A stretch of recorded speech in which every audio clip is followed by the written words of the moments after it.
Kasama ko naman po ngayon si Ma'am Maricel Torres at mga kasamahan niya sa Lugawan ni Bro. Ang reklamo, mababang pasahod at walang benepisyo. Hindi consistent ang hulog. Magandang tanghali po, ma'am. Magandang tanghali po, Idol. Below minimum, ang pasahod sa inyo, walang OT, walang 13 month. Wala po. In some cases, 24 oras kayong Opo. pinag-work. Opo, sir. Walang pahinga. Wala po. Nasa linyang telepono si Hernan Sausa, franchisee ng Lugawan ni Bro. Magandang tanghali po sa inyo, Sir Hernan. Ay, ma'am, siyempre po, idol po. Oo. Salamat po at nabigyan niyo po ako ng tsansa na makausap ka po. Opo. Talagang, I hope hindi pa po tayo naka-air. Oo. Sir, naka-air na tayo kasi magsasalita po itong mga empleyado nyo. Anyway, sir, para makuha yung side ninyo, para naman maging patas kami rito, ano po. Kasi pangit naman po kung sila lang salita ng salita, tapos kayo hindi nakapagsalita. Salamat po, opo, oo. So, sir, oo. ano po yung gusto nyong sabihin sa inyong mga empleyado na inireklamo kayo dahil sa hindi pagbayad ng tamang pasweldo, below minimum, walang benepisyo, walang pahinga, walang OT pay? Okay, ganito yan, sir. Actually, nakausap ko na yung Maricel Torres nung isang araw. Nasabi ko, may narinig akong ganyang mga alingas-ngas. Sabi ko kasi, tingnan natin pag-usapan natin. Kasi ako po yung franchisor, ako po yung owner ng trade name na Lugawan Ay, kung mismo ang franchisor, you're not the franchisee. Ako po yung franchisor. Okay. Ang mga branch na pinagtatrabahuan po nila, mga franchisee po yan. May mga different owners po yan. I know. So, yeah, so parang ganun po ang sistema. So, ang atin pong worry kasi, sir, naka-air na po yung pangalan ni Lugawan ni Bro, which in fact, hindi po kami ganun, hindi po kami balasubas, hindi po kami nang-aagrabyado ng tao. Okay, sandali po, sir, ha? Sandali po, sir. Para maging patas tayo talaga rito, ma'am, nagsalita na si sir na hindi sila balasubas, hindi sila nag-aagrabyado ng tao, bakit kayo nandito? Sir, kasi ang akin lang po Kausapin mo si sir. pinapagpatrabaho po ninyo kami ng 24 oras po, sir. Tapos po, sir, isa po yung ano namin, sir, yung mga benepisyo po namin. Hindi po nahulugan ng ayos, sir.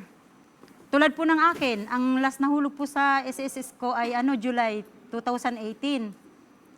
Tapos yung iba ko pong mga kasamahan, halos ganun din po, sir. Yun po yung napag-usapan po natin, sir, nung Biyernes, sir. Bago po... July, so 8 months, walang hulog. Opo. Okay. Sir, ayan sir, oh. Oh. Galing po sa kanya Okay. yan, sir, ha? Yung salitang nabigyan sa akin. Yeah, okay yan, sir. Opo. Kausap ko sa noong nakaraan ng isang gabi. Kasi ako kasi ang attitude ko bilang franchisor, pag may nakarinig ako ng mga ganyang issue, ina-address ko po agad ASAP yan. Okay, sir. Yan kinausap ko siya. Sabi ko, at kinausap ko rin ang franchisee. Nasabi ko, ano ba itong sinasabi na hindi nahulugan ng mula ng mga ganun yata, July, something like that. Yes, Ang sir. sabi ko nga, kausapin, at in fact ako mismo sinabi ko sa kanya, sabi ko, okay, ganito na lang. Kasi nagkaroon ng miscommunication din sa franchisee, hindi niya tinuloy ang bayaran ng bayad na yan.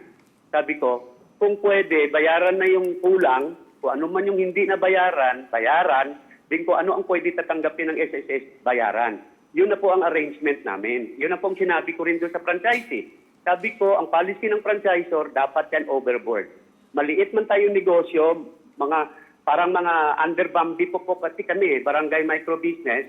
Okay. Kahit maliliit lang po tayo ng mga negosyo, i-overboard po natin lahat yan kasi kailangan din naman ng mga tao yan.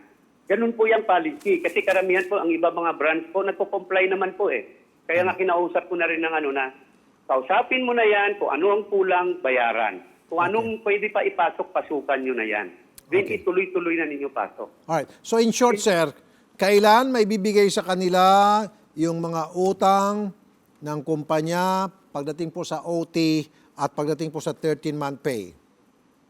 Yung parte naman dyan, sir, kasi ang bawat branches is under the Barangay Micro Business Enterprise, which is meron din naman siyang tawag dito yung parang hindi obligasyon.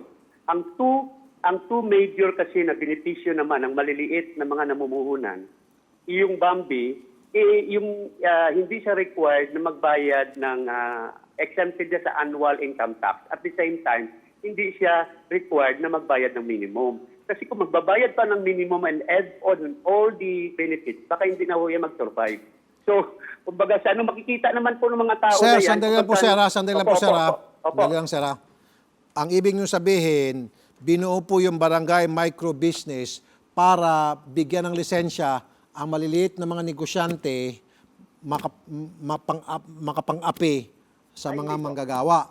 Hindi po. Kasi hindi po. parang pumupunta dyan yung mga pananalita Hindi nyo, po. sir, eh.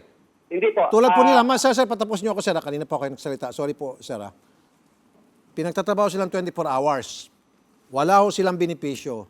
Walang 13-month pay. So, ang ibig mo sabihin, dahil sa barangay micro-business, exempted na ho sila sa pananagutan sa ating batas dahil sa hindi nagbabayad ng OT, hindi sumusunod sa mga patakaran ng DOLE? Hindi po. Ang ibig ko lang po sabihin, mayroon po mga significant, yung mga micro business na katulad ng mga maliliit na mga lugawan. Meron din naman po silang kasi kung we will be talking of yung lahat po niyan, minimum, lahat po yan. Nandun naman naka-stipulate and I'm willing naman na harapan kahit sa DOLE po. Kasi gusto ko rin Ito, makinig ho tayo, sir, ito, DOLE. Mr. Raymond Rosales, Legislative Yes, sir. Specialist ng DOLE Central. Mr. Rosales, magandang tanghali po. Magandang tanghali, Sir Rafi. Okay. Sir, pag daw miyembro ng barangay micro business ang isang maliit na negosyo, exempted na raw po ba? Para hindi na siya makapagbayad ng OT at ng mga benepisyo? Sir, sa minimum wage lang po ang minimension ng batas po natin yung Bambilo. Minimum wage lang po ang ine-exempt doon. Pero yung other benefits po, hindi po kasama. Including po yung kung poor working conditions po yan, may violation po sila. Good. 24 hours, sir, eh. If they are requiring the workers po to work na mahabang oras, kailangan po nilang bayaran po yung overtime.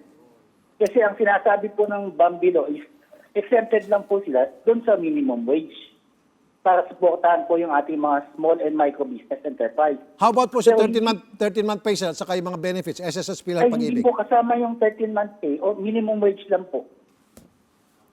Minimum wage lang po. Sir Raymond, sobrang thank you po, sir. Darating po kami dyan sa inyong tanggapan, Sir Raymond. Mabuhay ka, Sir Yes, Raymond. sir. God bless Yes, po. sir. Thank you, sir.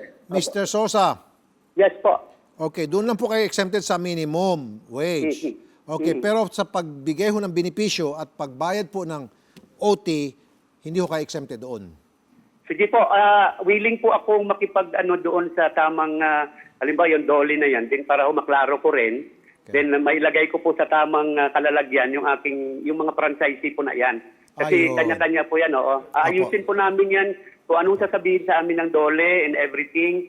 Ako po bilang franchisor kasi hindi ko naman po ang mga nila, willing po akong ayusin yan para lahat, klaro po sa lahat.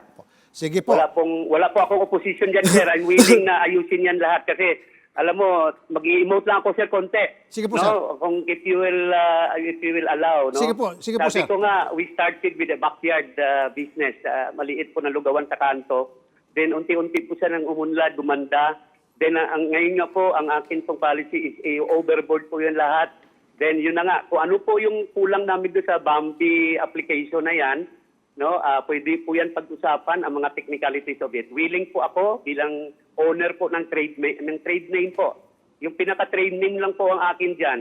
Pero yung operation and everything, ayusin po namin yan. Hindi po tayo papayag na nang-agrabyado po tayo ng tao. Tama. Ako naman, sir. Opo. Okay, Opo. I would like to congratulate you doon po sa pagsabi nyo, nag-umpisa po kayo sa isang backyard business hanggang sa lumaki. Congratulations, and I like to hear that, na yung maliit na business umuunlad as time passed by. Yes. Pero sir, ang buwelta ko naman dyan, sir, sana sa pag-unlad po ninyo, umunlad din dapat ang kalagayan ng inyong mga empleyado na siyang naging dahilan kung bakit lumaki ang negosyo ninyo. Because without them, then wala kayo. Yan, sir.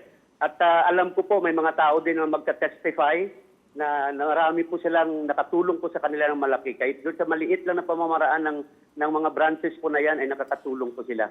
Okay. Kasi ang motivation naman po namin talagang makatulong. Well sa said. Isang tao maipasok po namin dyan, halos 4 na bibig po yan kumakain yan.